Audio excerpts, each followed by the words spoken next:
Good morning, Wizards. This video is to explain the document that outlines your proposed schedule, which you should be receiving today in homeroom. The process is very similar to previous years, so a lot of this is review. This document that you also see in front of you in the video is an example for a rising 12th grader, but everything that I'm going to explain is exactly the same for the entire high school, so don't be confused if you are not a rising 12th grader. A lot of the explanation that I'm going to give is also in the text here in this middle. So I'm going to scroll down to the table down below and explain a few things here. First is the first column, your selection, which is what you selected in the survey that you took last month. Second column is recommendation. Essentially, it is your proposed schedule for next year. If there are no changes that you want to make to your schedule, this is what your schedule will be for next year. But what if you want to make changes? Essentially, there are two scenarios in terms of making changes. You want to get out of something that you were recommended for. So an example of that is the student was recommended for AP Spanish language because it is listed under recommendation, and the student wants to get out of it. The second example is if you want to get into a class that you were not recommended for. So for example, the student wanted AP Environmental Science but was not recommended because it's not listed in the second column.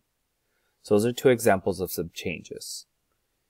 If you want to make a change to either an AP class or a higher level elective class, anything that's above a level 1, you will need to seek a signature from that teacher.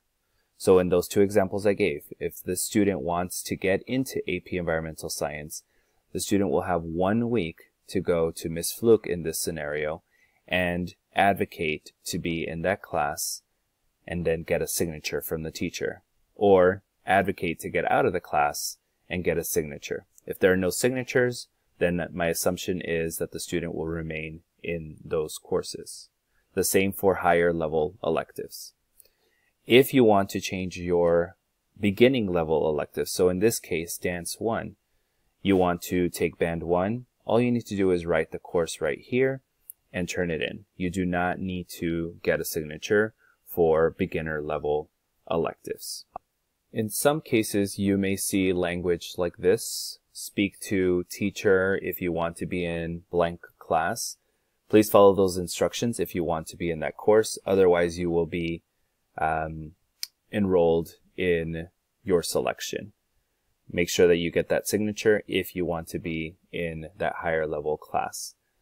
Also, many of you asked questions in your survey, and so I tried my best to answer those questions in this note section. So, next steps. If there are no changes to your schedule, then you do not need to do anything. You don't need to submit this form. I already know what classes you need to be in for next year.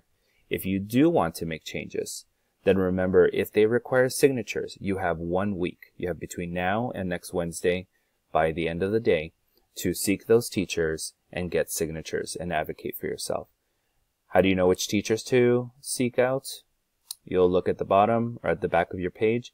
You'll see all the teachers and what courses they teach, where, and what is the best time to meet them. So please make sure that you follow this table to seek out those teachers. Once you get those signatures and you're ready to submit them, please make sure that you read this last line of who to submit it to. In some cases, it's your seminar teacher. In some cases, it's another teacher. Either way, they are due at the end of the day on Wednesday, 4/11. No late forms will be accepted. If you have any questions, feel free to reach out to me or to your college counselor. Thank you and happy scheduling. Bye-bye.